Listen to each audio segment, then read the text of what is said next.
to be a professional driver? If yes, worry no more. Send Driving, the finest among all, is here to turn you into a first-class professional driver. We are the Gambia's numero uno solution when it comes to driving. Send Driving. We offer top-notch and affordable services that cannot be found anywhere. Rush now and start getting your lessons from our competent tutors. Send Driving.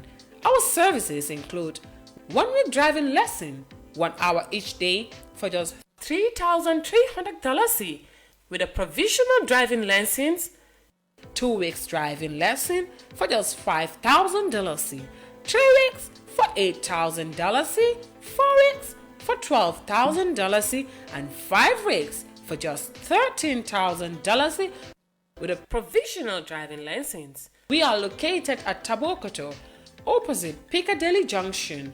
Send Driving, your success to safe driving.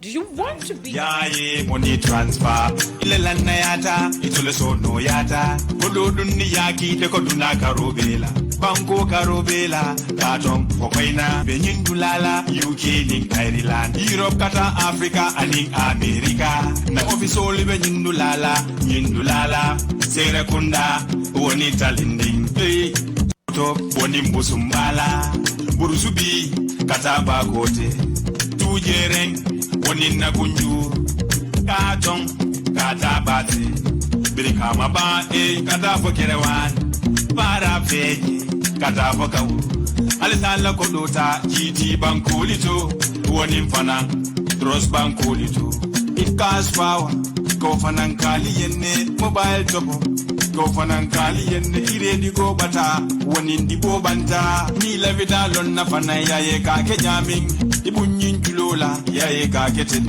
ifele www.yaye.co.uk waranto ise bunno julola +440208519007 waranto 0793095706 and mfanang ila customer care member America ise bunno julola 001781215377 Yaye Nyulelane instant Yaye money transfer.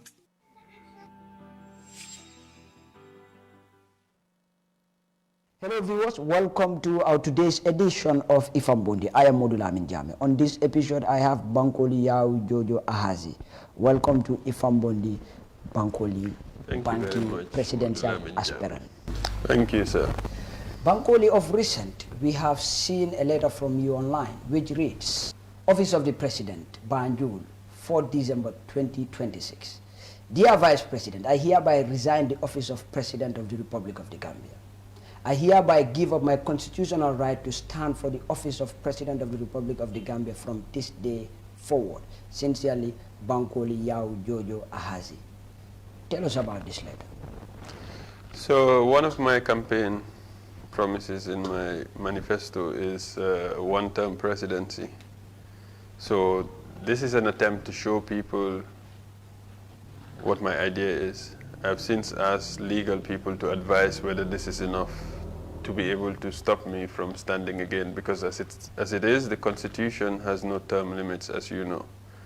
So this is my attempt to say, can I sign this document and hand it over to any official? Is this legally binding? Some people say yes, if you register it and notarize it, then it's legally binding. I don't know, but I want them to tell me what is lacking for me to do that, for it to be a contract between me and the Gambian people that I can only stand once. Banky, like you have said, your letter indicates that you want to serve for just one term, 5 years. What do you have for the people of the Gambia if you happen to be the next president of this country? I have a 10-point agenda. I don't know how much time you have. I'll just go through the headings and you can decide which ones you want to take in greater details. I think there's Digital Gambia, free quality education, good jobs, development by us for us, 1 billion in sports, year-round agriculture, improving healthcare, security is our business, standards, and one-term presidency. So these are the 10 things that I have fleshed out so far based on meeting people and hearing what they have to say. I came up with this manifesto. But Bankole, you have said a lot here. I have. Digital Gambia, 1 billion in sports and entertainment and the like. Do you think you will be able to do all of these things that you have mentioned in just one term, 5 years? I do. So how are you going to do it? Digital Gambia is an implementation thing. By education, I am an application developer. I did internet engineering at Brunel University. Even though I work at MRC, I do IT. And we build software to support MRC's data when they're collecting data for health research. So I have a lot of insight into systems that are on the internet scale that people use today from their mobile phone. When it comes to development, I'm advocating a bottom-up approach, which is, as far as I'm concerned, legislative change.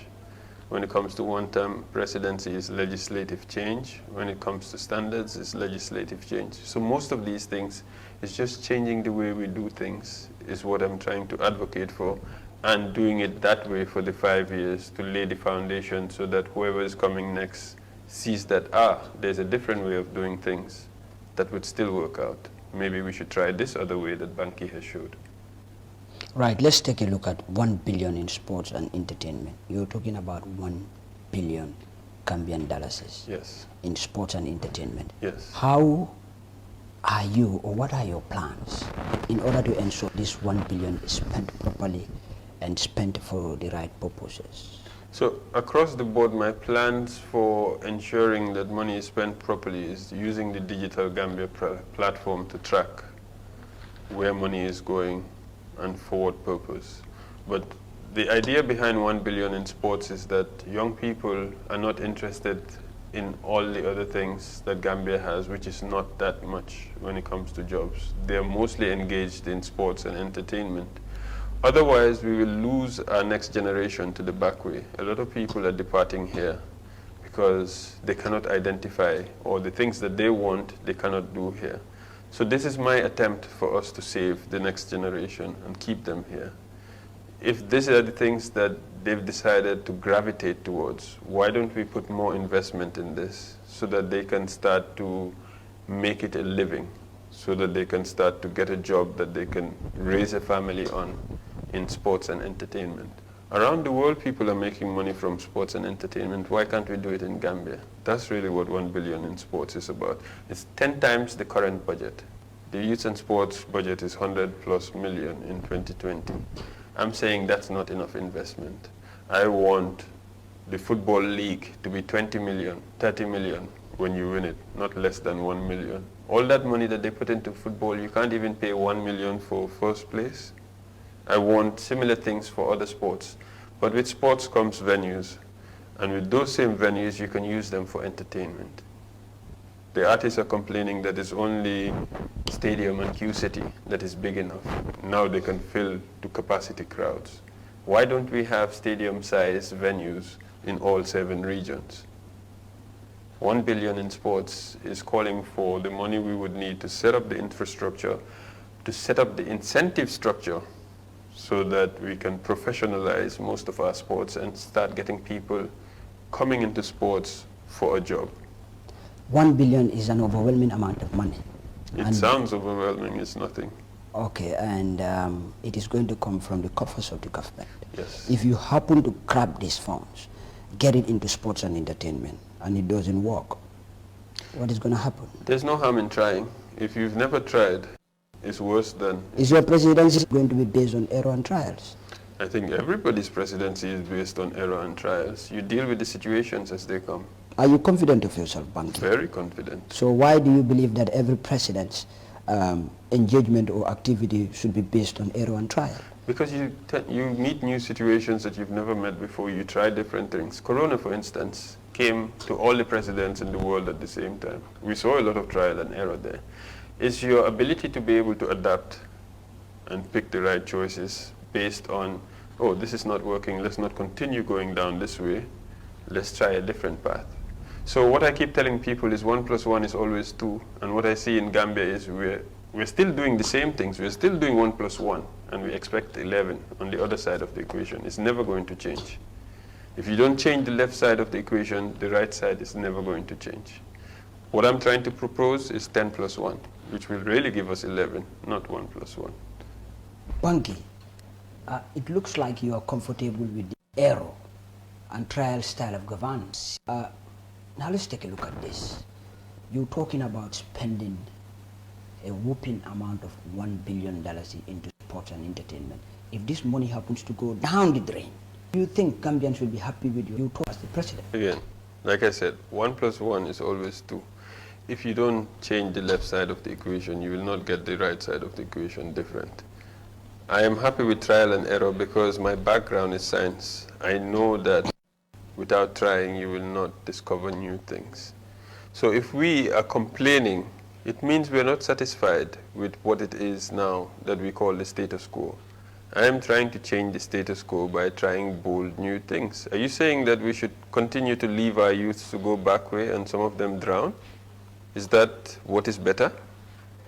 So even if it goes down the drain, which I highly suspect wouldn't happen because I'm not going to let it happen under my watch, it was for a good cause. It was for us to preserve the next generation instead of for us to lose them to the Mediterranean and to Europe. All right, let's take a look at something. Do you still stand by your promise that if you happen to become the next president of the Gambia, you are going to legalize marijuana?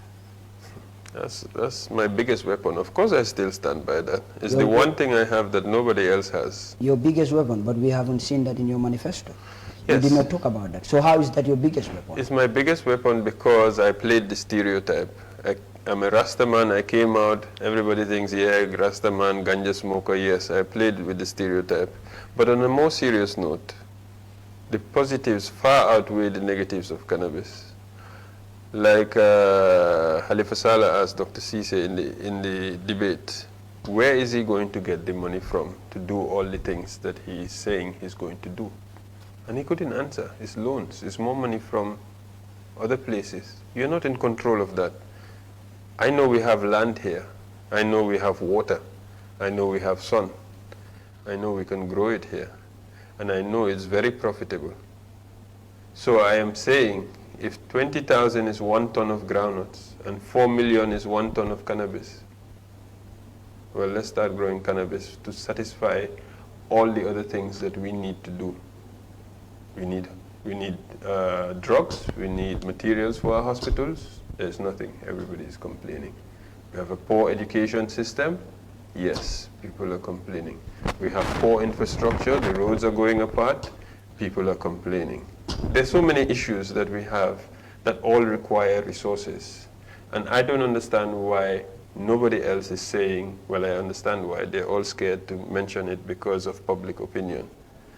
But my impression is, as a leader, you should be able to try and drive public opinion in the direction that you think is going to benefit us all, and not be held ransom by what you perceive to be public opinion. So I am gambling on the fact that public opinion has changed or can change. I am gambling on the fact that when I present to Gambia the positives, because all they have seen are the negatives. They've seen the bad, they've seen the ugly. They have not seen the good yet. I want to show them that the goods are here and the bad is here. The good far outweighs the bad. So maybe it's something we should consider. Bob Marley has a lyric, in the abundance of water, the fool is thirsty. That's how I see Gambia right now.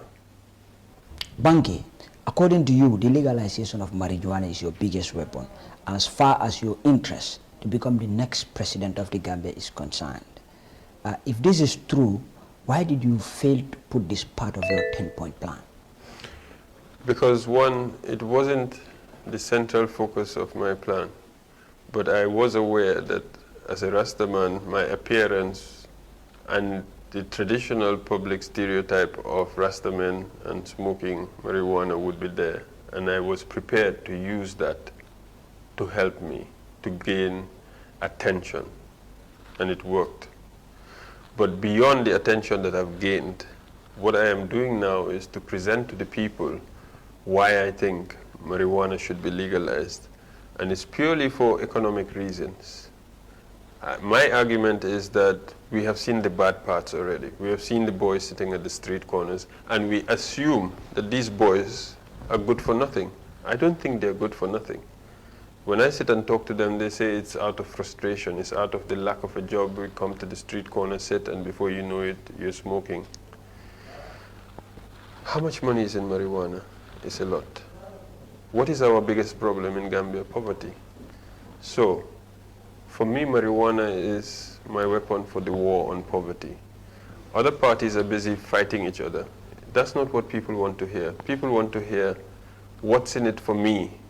What's in it for me, the individual that is going to vote for you? And I am trying to tell them that at 36 billion, we can make all the roads we want to make, we can stock the hospitals, we can pay people proper salaries, we can create more jobs, and then we can provide security with whatever they need to stop all the criminals that refuse to go and get jobs. That is the level of benefit that we can get from marijuana. You're talking about the positive aspect of it, yes, the money-making aspect of yes, legalizing marijuana. yes. Have you thought about the negative aspect of it? I don't need to think about the negative aspects. Like I said, Why? the negative aspects are already with us. So what would you do about the negative aspect? I believe that these people have a problem. It might be an addiction. It doesn't require jail time to fix an addiction. I think there are other ways that we can help them to move away from their addiction. And part of the problem is because they have a lot of spare time on their hands. If we are creating jobs to keep them occupied, I think that will also go down. But beyond that, the things that we believe or the things that we attribute to marijuana, that people are going mad because of marijuana, is not really true. And we should be honest about that. Anybody who wants to do their own research will find out that it's not marijuana that's making people mad. I am still against the other drugs. I see a lot of pills in town. I hear of cocaine in nightclubs. That should go. But if we are concentrating on arresting these boys at the street corner for a spliff, and we are leaving containers of cocaine to come in and start to disseminate in the society, I think that's what we should be tracking, not street boys. So meaning you are in support of them smoking marijuana? I'm not. Smoking kills, but these people are their own people, they are their own adults. I will try and tell them that what they write on the packet of cigarette is true. Smoking kills. Yes? Have you been doing this? I mean, we have seen you visiting sessions, we have seen you talking to people that are engaged in smoking marijuana. I don't smoke. I know you don't smoke. How do you know I don't smoke? You told me. Okay, so you don't know. I told you I don't smoke. You told me that you don't smoke. Yes. Yeah. I don't smoke. So, I've right. had that experience before, but clearly I'm not a smoker because I'm not on it anymore. My argument is, why are they smoking? Let's do the root cause of why are they smoking, and then we try and fix it from that. You are not interested in the smoking aspect, but your focus is centered on why they are smoking. If we're going to try and help them, we have to understand why they're doing it in the first place. But if everybody has written them off as these people, they don't count, they're not benefit to anybody in society, then we're not even giving them a chance. We've written them off. That was the number one thing I heard from every ghetto I went. Bro, yo ya fi ñaka ñew si ñoo xamne ñu ngay ut réew mi. Kenn duñu dé falé. Gaay dañu dé fokk ay dof. Why? But legalizing marijuana, do you think this is going to be helpful to these people that are engaged in marijuana smoking and the like? I think it's going to be helpful to Gambia. No, I mean those people that you're talking to, those people that are actually smoking marijuana. You want to legalize it here. Yes. You talked about the money-making aspect of it. Yes. Now that is the positive aspect. Yes. Now I'm trying to ask questions based on the negative aspect. I think that we can start to address the negative aspects if we're serious about it.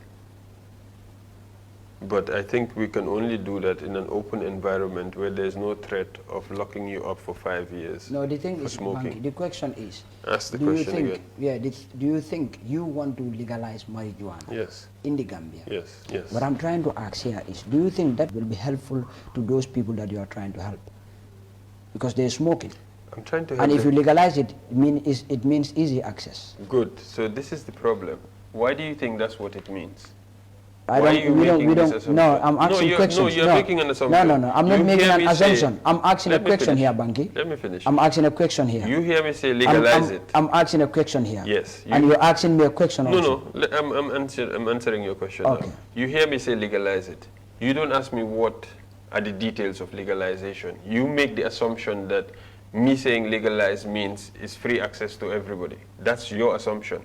And you're asking me that question based on that assumption. Legalization is legalization, Banky. And therefore, Legalization is legalization. Right now, marijuana is not legalized in the country, and there is access.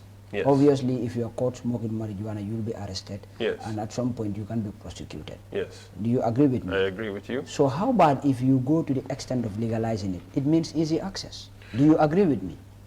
It means easy access. Do you agree with me? No, I do You can not. go get marijuana. I do You not can- agree with you.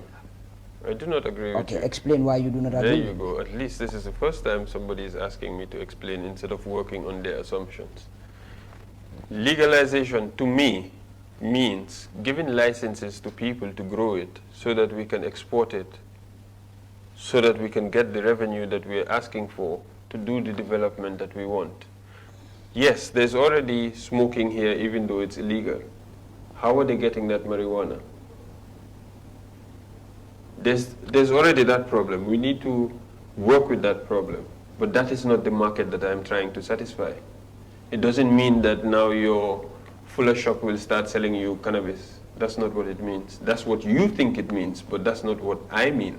And this is the first time somebody is asking me exactly what do you mean by legalization. Don't make that assumption that it means free access. Yes, we can legalize it and put it in a pharmacy and ask you to have a prescription.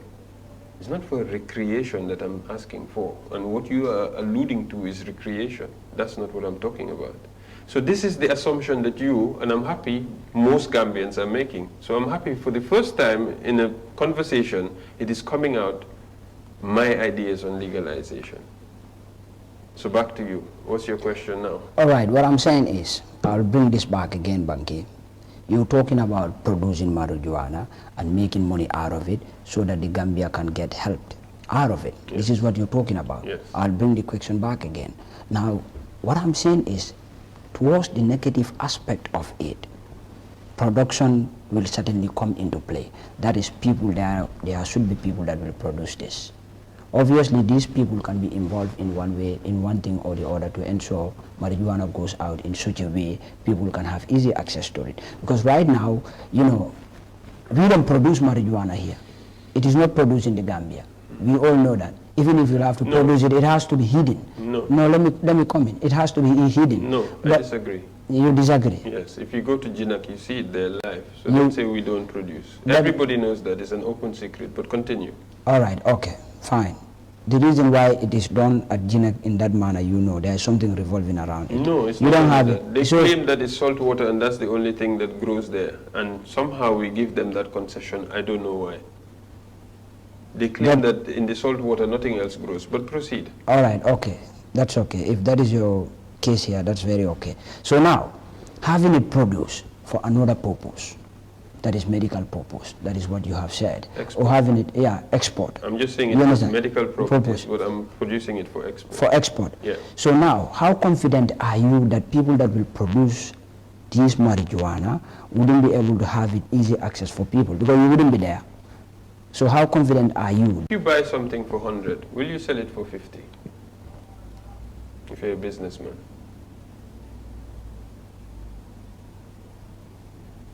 Yes, no? No, here we don't answer questions. No, but just please, Yeah. this is a We simple question. ask If you- questions. yes, I will. It's in We part don't of answering answer. your question. Okay. Yeah. Let me continue that. Okay. Most normal people who are driven by making a profit with their money, if they buy something at a certain price, they want to make something more than what they bought it for. So by controlling the price of licensing or by controlling the cost of growing, you can exclude the local market. Because yes, they can sell it locally, but what if it's not profitable for them to sell it? What if the only profitability is in exporting it? Do you think that that will still filter down into the local market?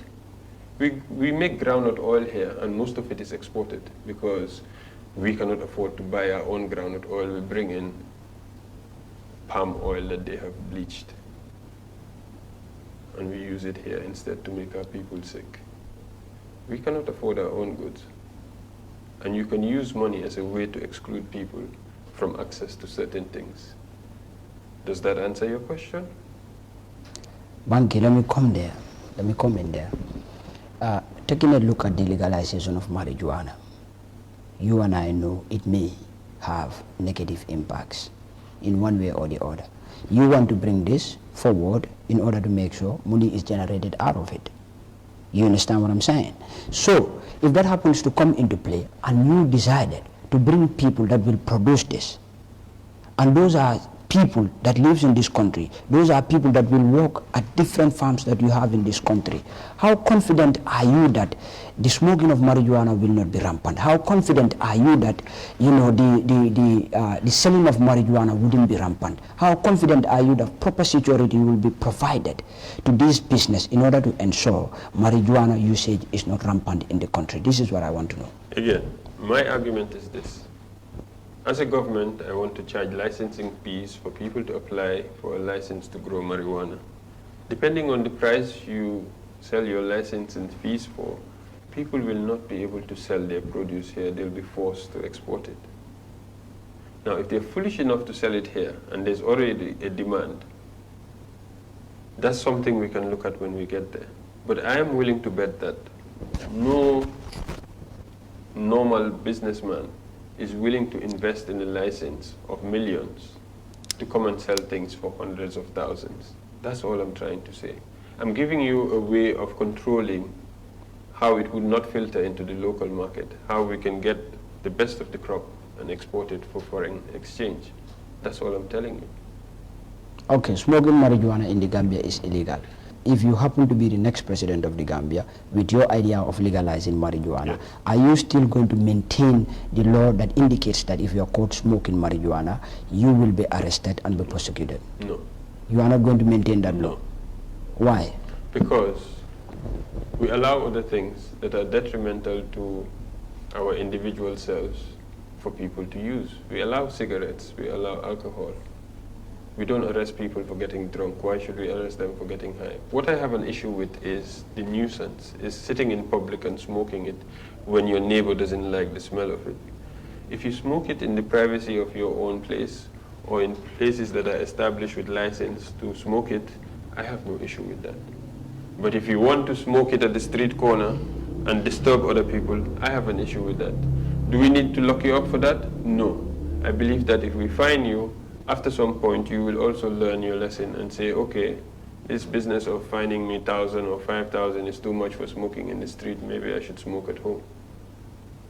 So which means you are going to legalize the smoking of marijuana? I think it's already legal. This is a question.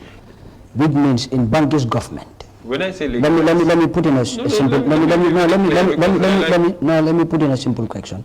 In Banky's government, are you going to legalize the smoking of marijuana? In Banky's government, Banky is going to legalize marijuana. No. People are going to smoke it, it's not my problem. No, that means legalizing it, Banky.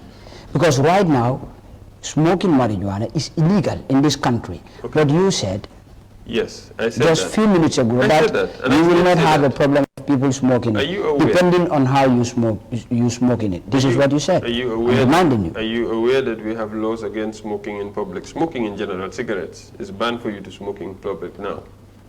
The issue here is the implementation of the law is not happening. But what if we start implementing that law, whatever kind of smoking it is, whether it's marijuana, whether it's cigarettes? What if anybody that we catch breaking that law pays a fine? So, I don't like smoking, but adults are adults.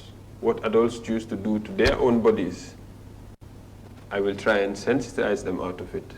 but we must not lose sight of the fact that there's an addiction factor as well, and it's going to take time. It's not going to disappear overnight for people to stop smoking, but you can start to put obstacles in their way to make it more difficult. Banky, you're dodging my question here. I'm not dodging your question. Of course you are. What is your question? You are dodging my question. Ask the In question. Banky's government, are you going to legalize the smoking of marijuana in the Gambia? Yes, I am going to legalize the smoking of Let's get marijuana. to something else. This is what I want to know. Okay. All You right. want that kind of, you want to put words in my mouth, I accept. Some Gambians, Banky, some Gambians are not actually taking you seriously simply because of your look, simply because of your appearance. I mean, the Rastafarian appearance and the like. They're not taking you seriously. Good. Of course, in other countries, it's normal. It's very okay to appear like this. But in the Gambia, I mean, at some point, it's not normal. What is your view about this? I agree. Some Gambians are not taking me seriously, but other Gambians are taking me seriously. You can never have 100% of anything in life, especially when it comes to people. There's such a variety of people that there'll always be a difference of opinion. I accept the difference of their opinion. They see me as a bombser. They see me as I shouldn't look like this, unconventional, not conservative. It's their opinion. I respect that. I see myself differently, and we can agree to disagree. The question is, how many Gambians see me for what I am, not for the other thing, the stereotype that people think is what is associated with Rasta? Because if there's more Gambians seeing me for what I am, then I shouldn't really bother. In politics, in elections, it's all about majority. Majority is what I'm going for. You are a very simple man, Banky. I cannot afford to be complicated. Yeah, you are, in terms of your appearance. Yes. You know, of course you are complicated. I cannot afford to be complicated. You are complicated, Banky. Only to you. When it comes to certain things. Yes. And you should agree with me that you are complicated. I agree. Journalists are trying to put words in my mouth. I can be complicated in defending myself. But proceed. All right. Your appearance is so simple. In fact, you really don't fancy driving cars. You know, you're very comfortable jumping on your scooter, you know, and have it done. So let's take a look at this, Banky. If you happen to be the next president of the Gambia, is this trend going to continue? Are you still going to maintain this lifestyle of yours? Again, this is now a personal thing. You want me to stop being simple and be complicated just because I'm president? Is that what you're saying? No, I'm asking a question here. Let me put it back again. Yes. What I'm trying to say is here, Banky. You appear to be a very simple man. Which I am. Right. People will say, yes, Banky is a simple man. In fact, he's always in shorts. Yes. It's a hot country. Exactly. Right. So your appearance shows that you are a simple man. You really don't fancy driving cars. You'll be very comfortable to jump on your scooter and have it done. Right. So what I want to know is, or what I would want you to answer here is, are you going to maintain this lifestyle of yours if you happen to become the next president of the Gambia? Beyond it being illegal, yes, I am going to maintain this lifestyle of mine. Are you going to go into UN meetings with shorts? Is there a law against going into UN meeting with shorts? I am asking a question. Sorry, here, Banky. okay. Let me explain shorts and why you see me in shorts. The question is, Banky. Yes, sorry. It's a yes or no question. No, it's not a yes or no question. No. You're again trying to put words in my mouth. I'm not I putting need words to give you the context. No, There's I'm not, always... Okay, I will allow you to do that. I will give you the opportunity. I will allow you to do that with due respect. What I'm trying to ask here is, are you going to get into UN meetings with shorts as president of the Gambia? Okay, so the reason why I wear shorts is to do with weather and environment. If I'm going to snow countries, I'm not wearing shorts there. I'll wear long trousers. If I'm going to warm countries, I'll wear shorts. I don't see any issue with that. My legs will be under the table. Hopefully it will not be distracting the people I'm having a meeting with. So meaning you are going to maintain this Why not? appearance? Okay, so even beyond this presidency business, we have an issue with image. We look up to certain people because they look a certain way. It's costing us a lot of money because we do not produce any of the things that we wear here, any of the things that we look up to as this is the way I should be. If I am the role model and all I'm wearing is a t-shirt and shorts, and other people start to copy me I am grateful that I have changed people's head in that way that they should not be defined by what they wear. They should be defined by what they have inside there, not coming to flash us like this. Anyway, that's a personal attack. But it's Sorry, okay. I apologize. No, it's okay. You don't need to apologize. How about your scooter? Are you going to have it parked? Again. Quite interesting. Again. That you're always on scooter. No, it's not interesting. There's too many cars in the Gambia. For you to get from A to B in the reasonable amount of time. Even scooters are being stopped in the road now due to traffic. Before I used to go between cars and have no problem. Even I am having a problem now with the scooter. So I use a scooter because I think it's madness to use a car and be in traffic for God knows how many hours trying to just get from Westfield to Brikama. What are you going to do about this if you become president? What am I going to do about it? When I say good jobs, I want factories. I want to put those factories up country, because what I hear is a lot of people after farming, they come down to the combos to look for work. Now, if the jobs met them where they were, they would not need to come down to the combos. Therefore, the rural-urban drift that everybody is talking about will be reduced. The rent that is going to astronomical amounts is again because of demand and supply. There's a lot of people looking for housing, there's very little housing, prices go up. Keep them where they're from and they're earning $10,000 per month, everybody is happy. Road congestion goes down, rent goes down, cost of living goes down. And that's the number one thing I hear people complain about in this country when I go around, cost of living. Right, we are talking about the congestion of traffic. Yes. And that has to involve the expansion of roads. Right. What are you going to do about this? Again. But that is the reason why you would always decide to jump on a scooter instead of getting into the idea of madness that will lead you to have your car driven from one place to another, you know, within a long span of time. Yeah. So what are you going to do about this? I look at a budget and I see $50 million for expansion of roads. $50 million is 2.5 billion. I think to myself, what factory can we build and how many people can we employ with that in Kiang, for instance? And how many people will it keep in Kiang so that they stay there? And that automatically reduces the number of people here, which will reduce the amount of traffic here, which will reduce the amount of rent here. So, do we expand the roads and make WCR an even bigger magnet? Everybody wants to come because now they have flyovers and everything? I don't think so. Let's invest it somewhere else. It looks like you don't have interest in infrastructural transformation. I do. But you don't have it on your 10-point plan. No. Why? Okay. Interest, yes. I don't think that's the most important thing that we should be concentrating on. Infrastructure is not the most important thing. I see infrastructure as a way for most governments to pocket money. So that is why you haven't put it part of your 10-point plan. I think we can Is that your reason? No, yes. Again, it's not a priority. I don't think infrastructure is the priority. If people don't eat roads, is what they tell me. So if I can...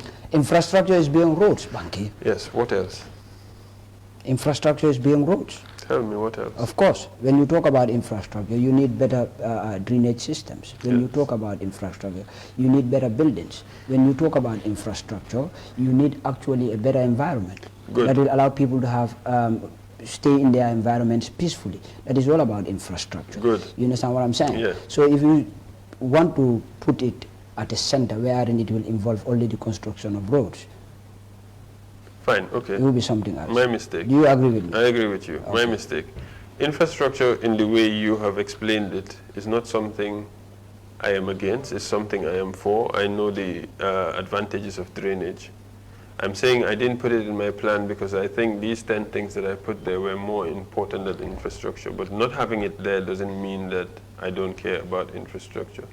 It's a priority list of things that we have to do. It doesn't mean that, okay, come 2021, if I win, when I win, sorry, not if I win, there's not going to be any infrastructure till 2026. No, on the contrary, I'm saying let's put in the stuff that you're talking about, drainage and other things that will preserve the quality of our roads in this area. But let's start decentralizing. Let's start taking services and things up country. We need to, Gambia is not just about West Coast and KMC and Banjul. Gambia is about from Banjul to Koina. What's happening on the other end? Nothing much is happening. That's why everybody wants to come down here. Why don't we make those areas as good as or better than West Coast? What's so special about West Coast that we are concentrating all our development in West Coast? That's what I'm saying. So let's concentrate on there for our infrastructure. Okay, let's get to something else, Banky. Now, Banky, let's try to take a look at politics. NPP, APRC have crossed fingers, and now they have gotten into an alliance.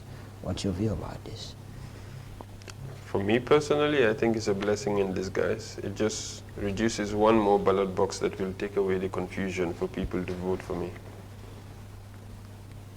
That is your view as far as it this appears to initiative me is concerned. It appears to me as a sign of APRC having a coalition with MPP. yes. Is that your only view about this initiative? I'm very happy because I think I benefit the most. I tell you why. I go to APRC strongholds and the diehards of the party tell me, if we don't hear an audio with Yaya Jammeh himself saying we should vote for this, we will not vote for this.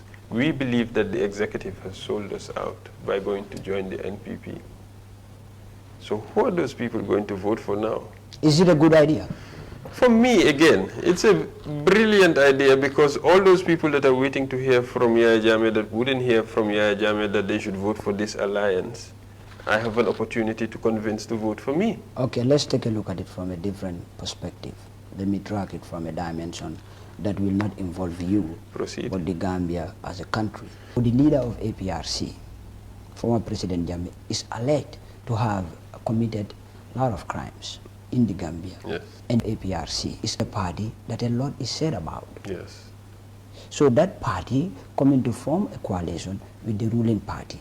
What's your view about this? I think Gambian people are not stupid and they see it for what it is. Again, if you remove the party that was in power 5 years ago and come and join with that party, are you really doing it for Gambia or are you really doing it for yourself? I think most Gambians will see it as doing it for self, not for nation. How do you see it? You are a Gambian. I see it as the biggest mistake that they have done that I will benefit from, like I told you. I see it as a sign of desperation. So it works in my favor both ways. I've been making predictions. People have not been listening, but slowly they are waking up and seeing the predictions that I've been making. You need 5,000 voters For nominations. to be qualified. Yes.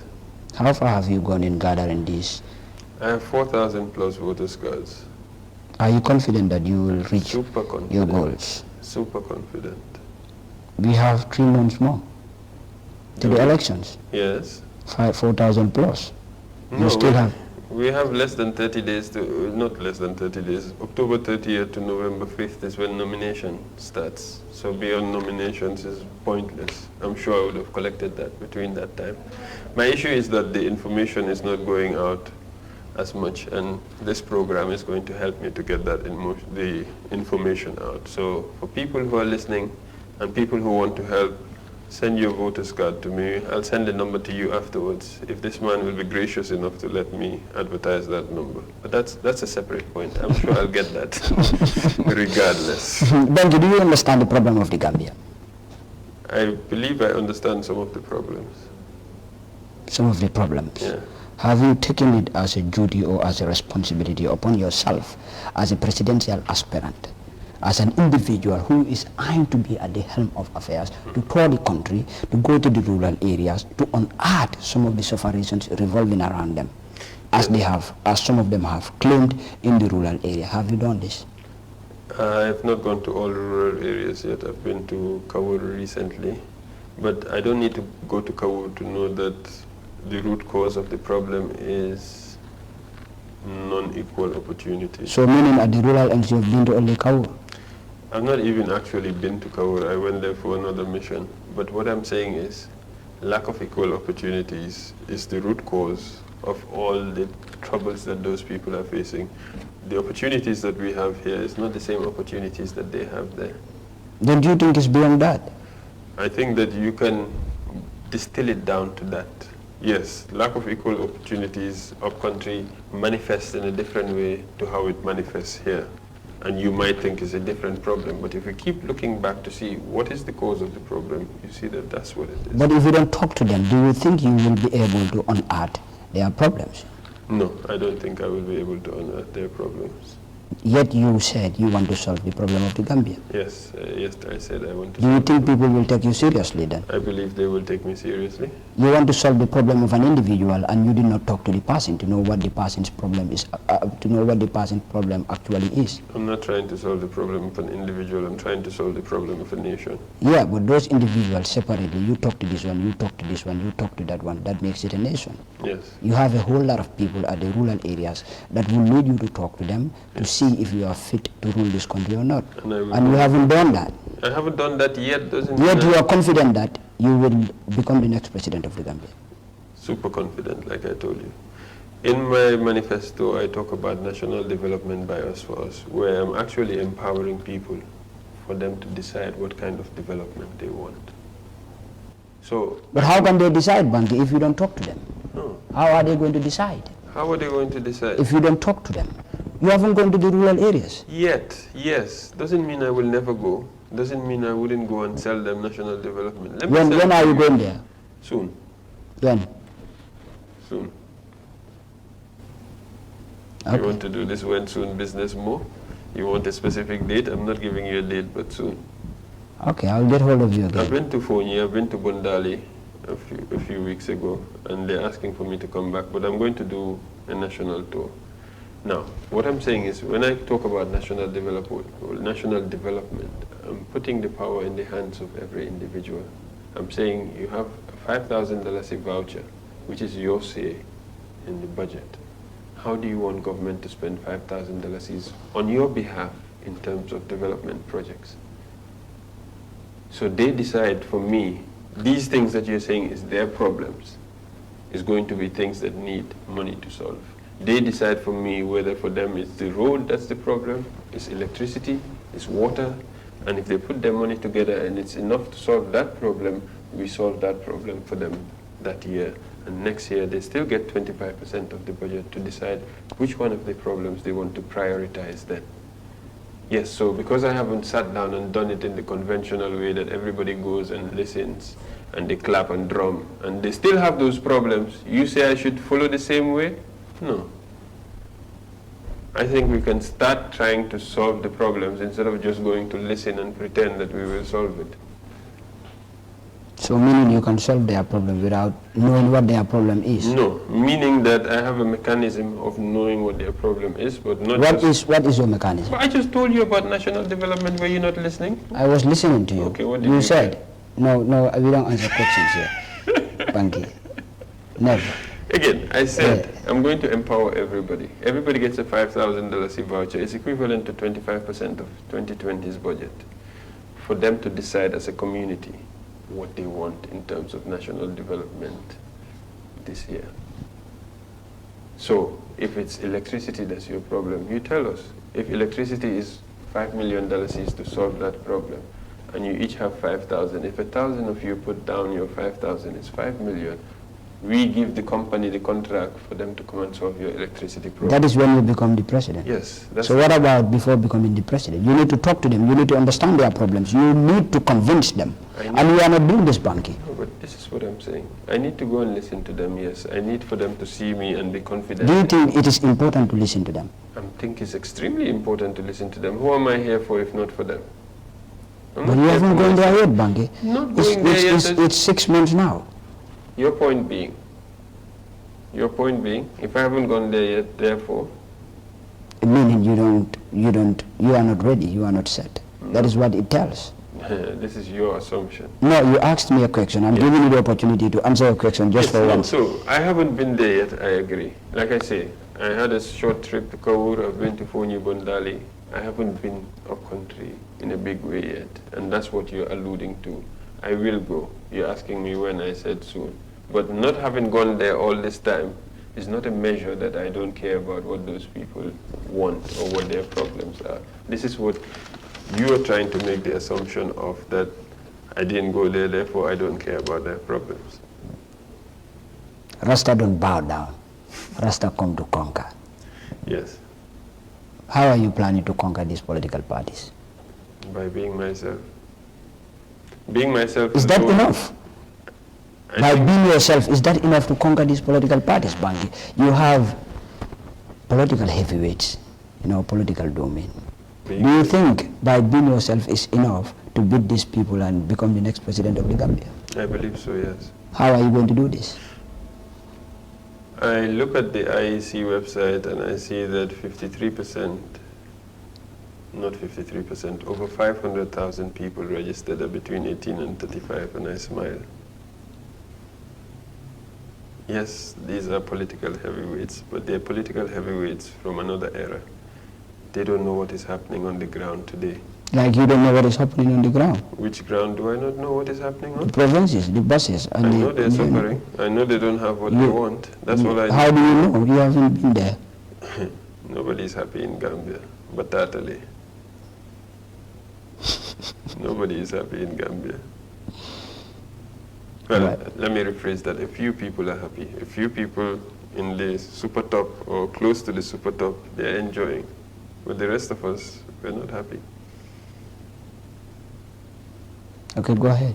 You were explaining. No, I think I've lost that train of thought. But what I was saying is, okay, over 500,000 people are young, 18 to 35. They understand the message that I am preaching. The older people are conservative. The older you get, the more conservative you are. I'm not holding it against them. They do not understand the message. The message is for this time. It's not from a previous era or for older people. I have accepted that. But I'm saying if politics is about majority, I think I can easily generate a majority in that demographic of 18 to 35. How about if you don't win the next presidential race? What is going to happen for Banky? Then I would know that this experiment, Gambia is not ready yet. It's not at the level that I expected it to be at now. So your movement is an experiment? I would say so, yes. My movement... You want to test the waters? I have heard a lot of things before I got into politics. So Gambia is tribalist, Gambia is religionist, Gambia is A, B, and C. Gambia is against appearance. Against all odds, I went with my appearance, who I am, not who I want them to perceive me to be. Against all odds, I went with my tribe. I cannot change my tribe. And I have not found any of these things that people are saying Gambia is to be true. I don't know whether everybody I've been to is hiding these things from me, or that the mentality of people has shifted since when people used to say Gambia is tribalist. Maybe we're no longer as tribalist as they thought we were. If we were tribalists, how is it that Yaya Jammeh stayed in power for so long if he came from a minority? It means that part of the majority were voting for him. So how are we tribalists? People don't sit down and analyze those things. I sit down and I think about it and I say, maybe we're not really tribalists. Maybe people have been saying that for so long that nobody has bothered to test and see whether it's still true. Because things can change over time. What used to be true now can change and be untrue. It used to be expensive to call abroad international. But now you can talk to somebody with video for far cheaper than that. So things change. And it's important for you to keep testing your underlying assumptions about the things you made in the past, whether they still hold or whether you need to adjust your assumptions. So I am testing those assumptions to see if they still hold or whether we need to adjust the assumptions. All right. So if I win, Gambia knows that the mentality has changed. All right, let me drag things a little bit. Where have you been approached by other political parties I have been approached to get into an alliance? I have been approached by some. Name them. Why should I? Of course, it's necessary. Gambians need to know. Why do they need It should to know? be because you want to rule them. You want to be at the helm of affairs. So this is IfangBondi. You know, I'm confident that you know the meaning of IfangBondi.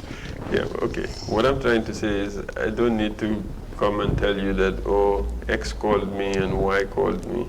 It's suffice to say now that I've been approached by people that maybe even I didn't expect I had that much impact on for talks about coalitions and alliances. So what is the deal, or what was the deal? The deal is essentially support me and I'll give you a position. That's usually what the deal is. But they don't know that I was not in it for position. Position was not why I started in the first place. I want results, I want outcome. I want cannabis to be a fine instead of jail time, at least. I want them to be bold enough to also come and say that they will legalize cannabis. Because, like it or hate it, I have that manifesto. People are not reading it. People are judging me by the stereotype. The people that support me because of legalization. The people that are against me because of legalization. Are you trying to tell me that some other political parties that approached you in order to have an alliance with you are not bold enough to come out and say, yes, we will legalize marijuana? I am trying to tell you that no political party in Gambia right now thinks it's a sensible strategy to mention anything about cannabis. Again, they think that public opinion is not ready for cannabis. Is this the reason why you haven't concurred with them to form a coalition? Okay, so 2016 has shown us that a coalition agreement is a gentleman's agreement and people can break this agreement. I am trying to say that if you want my supporters, and my supporters are really because of this, you should also be able to say, I support this thing that you support, that your supporters want. If you're not saying that, what are you saying? Like you said, I don't come to bow, I come to conquer. So, meaning if you would have to get into an alliance with any political party, it will be a WatoTJ movement-led alliance. I didn't say that. I'm asking a question. No. So how is it going to happen? It is going to happen that they're going to have to come out and say they also support the legalization of cannabis. How they want to justify it to their supporters, I don't know.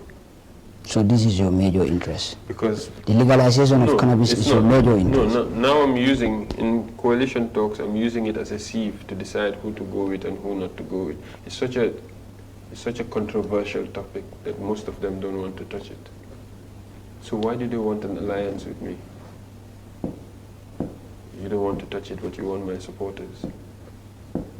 You want to capture those people that are of a different demographic that you have already got, plus my people, but you don't want to touch it. And when you win, you don't have to do anything. You can ignore Banky for the rest of your life. No, come and suffer on the cross that I've been hanging on. Let's suffer together. Thank you very much, Banky.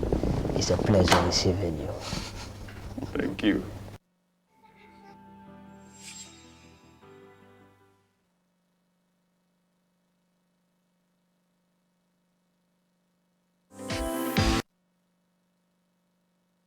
Professional driver?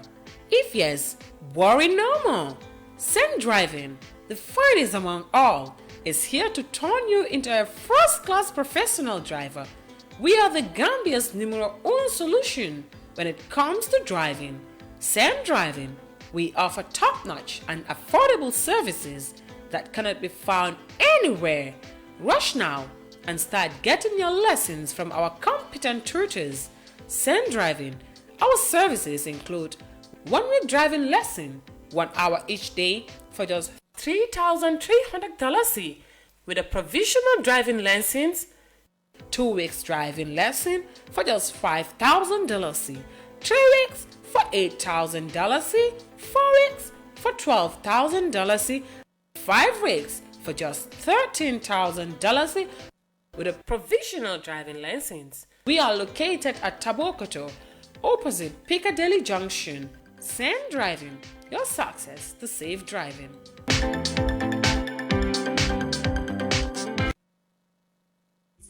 Yaye money transfer ilela na yata itole so no yata kodo dunni yaki te koduna karobela banko karobela katom fokaina benyindulala UK ning Ireland Europe kata Africa aning America na office oli benyindulala nyindulala sere kunda woni talinding tabo koto woni mbusumbala burusubi kataba kote tujereng woni nakunju katong katabate birikama ba katafo kerewan para feji katafo kawu alisala kodota jiti bankolito woni mfana Dross Bankolito.